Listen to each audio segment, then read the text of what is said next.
What you need is the key of forgiveness to help you leave behind the past and unlock the door to a new future for you, no matter what that may look like. Life doesn't always turn out the way we want it to. Millions of people get seriously injured or ill every year, putting their lives on halt. This may cause some of you to lose your jobs, your health, and more importantly, your sense of purpose. I believe that no matter how hopeless and helpless you might feel right now, God still has a purpose for you. This show was created to help you find that purpose, to inspire you to not give up, and to find ways to find fulfillment and make your life meaningful. It does not matter how dim your past or present looks like. As long as you are breathing, you can always find a way to say, "My future is alive." Thank you so much for joining me. My name is Christine Waters, and I hope you enjoy this show. Welcome to episode number 7 of My Future is Alive. Now, I hope you had a great Thanksgiving. This is a week after Thanksgiving, and we are approaching the Christmas season. So even though it can be very hectic this time of year, I hope you are taking time to breathe and enjoy the season. Now, we don't have a guest for this episode, but I do want to give you a few tips on how you can start feeling better quicker than later after a major injury or after a major accident, whatever it is that you're facing. Now, I'm not talking about how you can heal from your injury right away, although that can be a positive side effect of what I am going to talk to you about. I'm referring to the emotional effects of going through a major traumatic accident, injury, or even something that is inflicted to you by another person. Now, there's a gamut of negative emotions that can overtake you in waves after getting injured, especially if this leaves you with either a long-term disability or a permanent disability. This can cause a lot of anxiety, depression, even anger. You might look for people to blame and just get loose or just lose control of all your emotions. Now, while it is good and healthy to go through the grieving process, which does include anger, letting your emotions out, sadness, whatever you may experience, it is not healthy to stay in that negative, toxic side of emotions. So it's important that you cross that bridge of fire that you're experiencing right now. Let the fire burn out what does not need to stay and clean out all the bad and toxic emotions. Now keep on keeping on until you reach the end where the next mountain lies for you to climb. Yes, there's always another mountain to climb. And by the time you reach the other side, you will be light and strong enough to climb that mountain because you've let all the dross be burnt up. You've let all the negative stuff be burnt up, and you will actually feel lighter.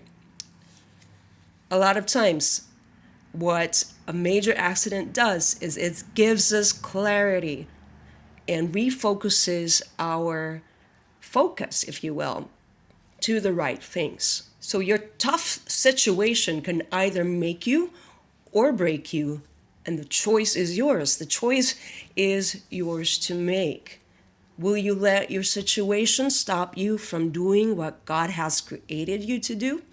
Or will you let God creatively use you despite your limitations or what you may think to be your own limitations? Now, 2 episodes ago when I interviewed Leon Lavenders, we talked about how they made the decision for Derek, her husband, to stop doing physical therapy. Now, Derek went through a major motorcycle accident, damaged a big portion of his spine, and so this decision would mean that he would have to live as a paraplegic for the rest of his life. Now, Derek courageously told Leon that everything he's ever dreamed of becoming, a good father, a good Christian, a good man, it doesn't require him to have the use of his feet. And this was a decision he had to make, a resolve, if you will, in himself, within himself, to say that nothing, not even not being able to walk, is going to stop him from being able to do what God has created him to do, or do what he has always dreamed of doing or becoming.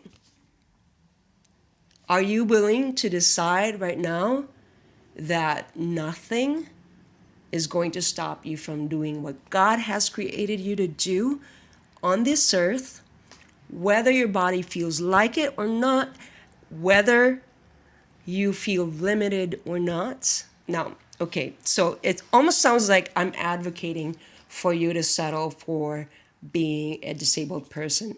That's not true. I do believe in healing, whether miraculous healing or otherwise. But definitely do all the exercises. Definitely do all the exercises and regimens that your doctors and therapists may prescribe. But ultimately, healing has to start in our hearts and in our minds. And I believe that the body can and will follow after. If you can overcome the anxiety, depression, or whatever other negative feelings your injury has caused, then you can have the courage to start working towards your healing. That's just my theory, but I believe it. Now, how can you overcome all the negative thoughts, feelings, and inhibitions that come? When you have an accident, different muscles of your body respond to protect you the best they can. This is where you get muscle tension, whiplash, etc.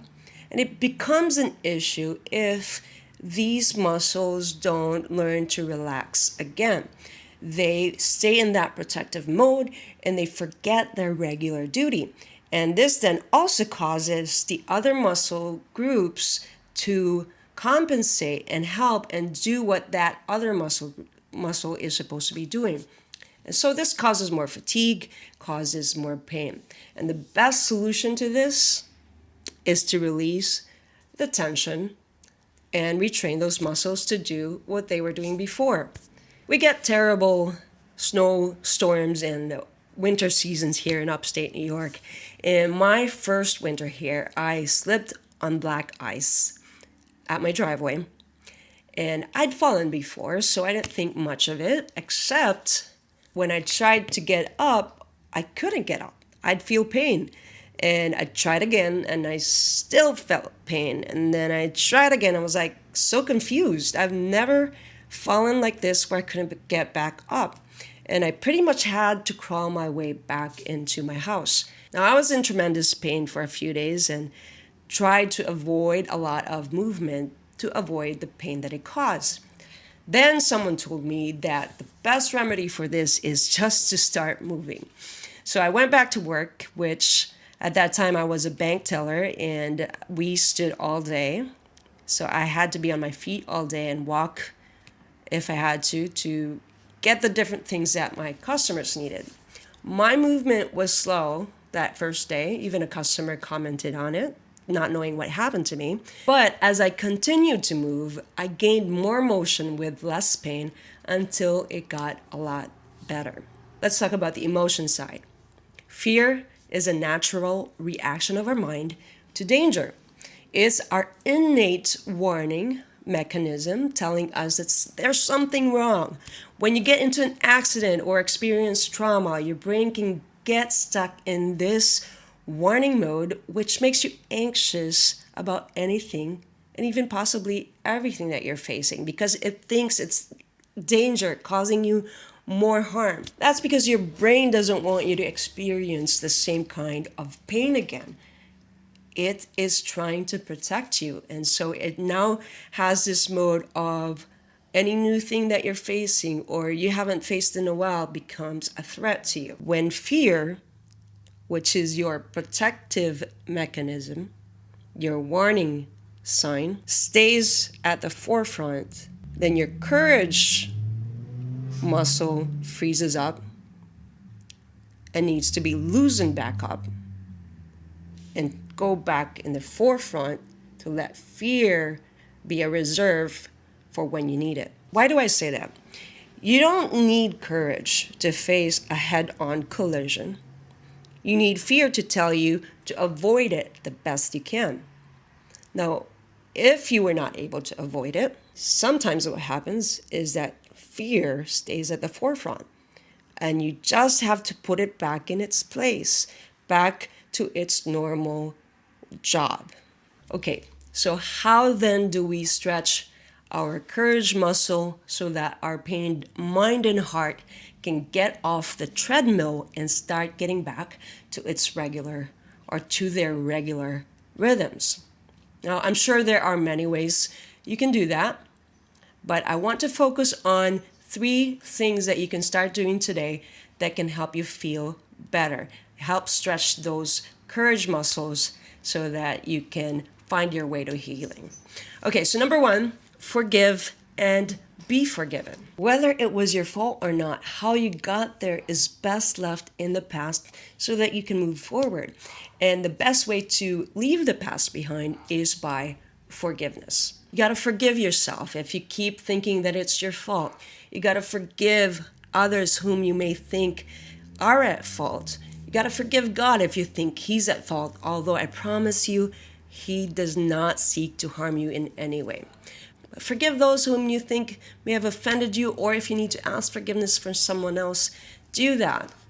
Keep in mind that there's nothing you can do to undo what's already done. Now, if you seek forgiveness for someone else and they don't forgive you, that's on them. Your job has been done. What you need is the key of forgiveness to help you leave behind the past and unlock the door to a new future for you, no matter what that may look like. So I remember feeling this when I had my concussion, and I'd hear accusations in my head of, you know what, you hit your head because you did this, you did that, you're like this, you're like that. And when those things came in, I just had to go before God and say, Lord, if this is it, or if I'm sick because of this, please forgive me. And if it was a sin, yes, forgive me. We all have something to ask God for forgiveness for. And we can't say that we are completely blameless. Let's just be honest. But then after I would talk to God, over time, these accusations will start creeping back in. And I just had to remind myself that I have been forgiven. You may experience this. You may start feeling guilty. All of a sudden, that anxiety rises up again in you, and you're like thinking that you are just worth all the trouble that's happening to you right now. Let's be free of that. Let's receive the forgiveness that God provides. You can't save yourself. You can't help yourself by staying in that guilty state. Just seek forgiveness and then receive the forgiveness. Okay? So if you are staying where you are and are not making any progress because you feel like you deserve what happened to you, don't stay there. If you are staying where you are and are not making any progress because you feel like you deserve it, no, it's not always the case, but sometimes that's the case, then it's a good indication that you have either not asked for forgiveness or have not acknowledged that you have been forgiven. Let's not stay there. Let's go beyond that. Let's seek forgiveness and receive the forgiveness. Many times in the New Testament, when Jesus would heal somebody, He would assure them that they have been forgiven. God does not hold grudges. He wants your wholeness, and know that He has provided for your forgiveness. And this is through Jesus Christ. Your sins are forgiven. God does not hold grudges. He wants your wholeness, and He provides for your wholeness and forgiveness through Jesus Christ. All you have to do is ask and believe. Okay, so number 1, forgive and be forgiven. Number 2, Renew your mind. Once you've emptied the bucket of your mind of all the filthy negative thoughts and let it be washed clean by forgiveness, you have to fill it with good and healthy thoughts. If you don't know where to start, let me give you a few tips on how to do that. Fill your mind with thankfulness. Some people utilize what is called a gratitude journal, writing down things that they are thankful for. And studies have shown that being thankful or that gratitude makes you happier and healthier. When you start searching for every little thing that you can be thankful for, it rewires your brain so that you can get rid of toxic emotions and let the good stuff in. So let's be thankful for everything that we can be thankful for, even if it's just the sun shining in the morning or the water running in the faucet. You know, there are a lot of people still in this world who don't have a running faucet. They have to go to a well and with a bucket and then carry that for miles, walk home, and that's how they get water. The fact that you're alive is also something to be appreciative about. That means that God still has a purpose for your life. My mom told me once, this was years ago, I was still young and a kid. She was telling me about an older lady who can barely do anything. I think she was even bedridden, couldn't even go to church. But even in her state, she was still praying for people, interceding for them. She did not lose her purpose. Another example, Corrie ten Boom. She is a very wonderful woman who went through the Holocaust. If you haven't heard about her book, The Hiding Place, she wrote that. She spent the last years of her life being bedridden. Now, this woman who's touched the lives of millions of people, even up to now, did not lose hope even after being bedridden. You know what she did? She prayed for people that would come to mind. Her purpose was not based on the things that other people can do, but on what she can do to help them. Now, I don't think you can do that at the end of your life if you haven't practiced being grateful. Only someone who is grateful can still live and breathe to pray for others in their sickbed. Now, you can choose to be better, or you can choose to be thankful. One leads to more isolation, more stress. The other one leads to joy. Which one will you pick? Okay, number 2, so be thankful, be grateful. Number 2, read and memorize the Psalms. One of my uncles told me that the Psalms heal the mind. And I believe it. When I was ridden with terrible anxiety at the height of my recovery from concussion, it was so terrible that I would feel like sinking into a deep black hole whenever it would strike. So I started memorizing the Psalms best I could, and when I got to Psalm 3, I found my fighting verse. Verse 6, I will not be afraid of 10,000s of people who have set themselves against me all around. And so whenever I would feel anxiety strike, I would shout that verse in my head. I will not be afraid of the many thousands who have set themselves against me all around. And over time, as I continued to do that, the attacks got weaker and weaker while my mind got stronger and stronger. I was less vulnerable to those anxiety attacks. Okay, number 3, rejoice. I know. It's a tall order to rejoice when you're feeling terrible. But there's a reason why the Bible says to rejoice in the Lord always. It didn't say sometimes. It didn't say when you feel good. It said always. God knows that we'll be facing suffering in our lives, and that's why he put that verse there. I believe it. Do you know why laughter is the best medicine? It's not a trick question. It's because it is. Even science has proved that. When you choose to rejoice, you will see how it changes your mind quickly and gives you hope for what the future holds. Now, I have held jobs that I don't particularly think was something that I would do for the rest of my life. And I recall a few times where I would be sitting at my desk and just wanting to complain and not be happy about my job, and then just just complaining about what I need to get done. And then I would change my mindset and say, you know what? I'm happy to do this job. I will do the best I can. I'll be happy about it. I'll be joyful in doing it.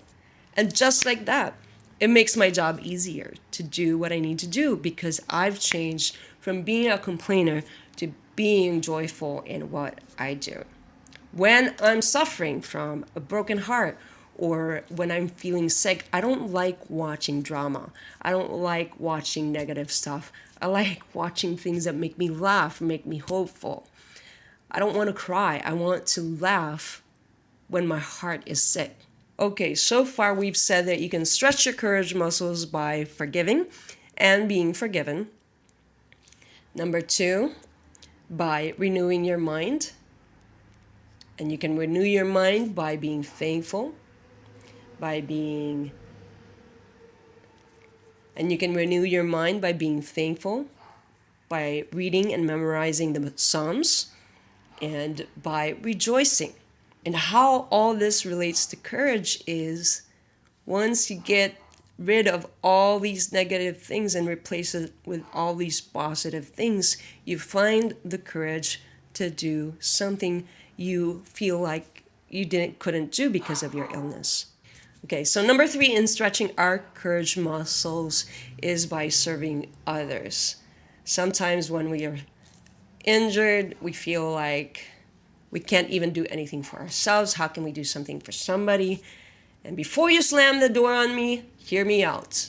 When you're sick or injured, it's so easy to get wrapped up in your own inability and insecurity, and you start feeling worthless, and you start losing courage of the things that you can do because you think you can't do them anymore. Doing something for another helps you rekindle that courage of doing something. It helps you realize that you are still worth something, no matter what you look like or feel like.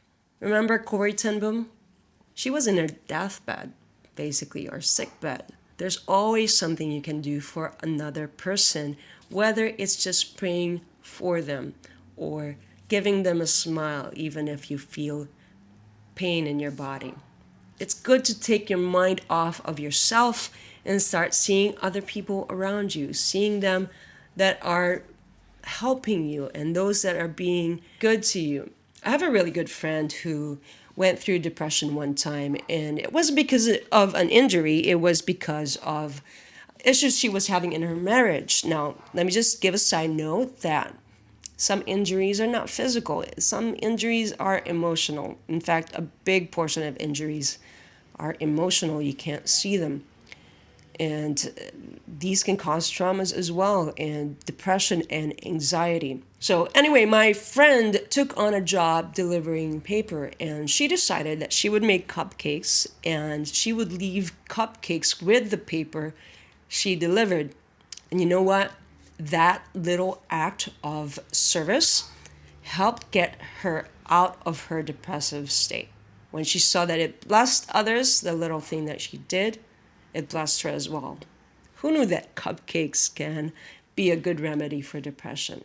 Another thing she did that I'd like to mention is that she started repeating the love chapter, 1 Corinthians 13. She started repeating it back to herself over and over until it changed the way she acted and reacted, and it changed her relationship for the better. So in other words, whatever kind of issue it is you're facing or going through, the Bible has the answers for you. It will give you the courage to change, the courage to do what is best for your situation. It's easier to change ourselves than to change someone else. So let the Word of God be planted in you so deeply that it changes you. Now, you may not be able to change your situation overnight, but there are things that you can do to help you feel better, which leads to hope for your future. You can start by forgiving others, as we mentioned, or believing that you have been forgiven. Then number 2, renew your mind by filling it with good things. And number 3, serve others even if all you can do is pray for them or give them a smile or give them thanks for what they've done for you. A word of encouragement. Okay, so try at least one of these this week and let me know how it works for you. Send me an email at music@christinewaters.com. Thank you so much for listening. Don't forget to hit subscribe and please share it with your friends or those whom you think might benefit from it. Don't forget to leave us a review on Apple Podcasts so those that need to hear about the show can also hear about it. Until next time, God bless.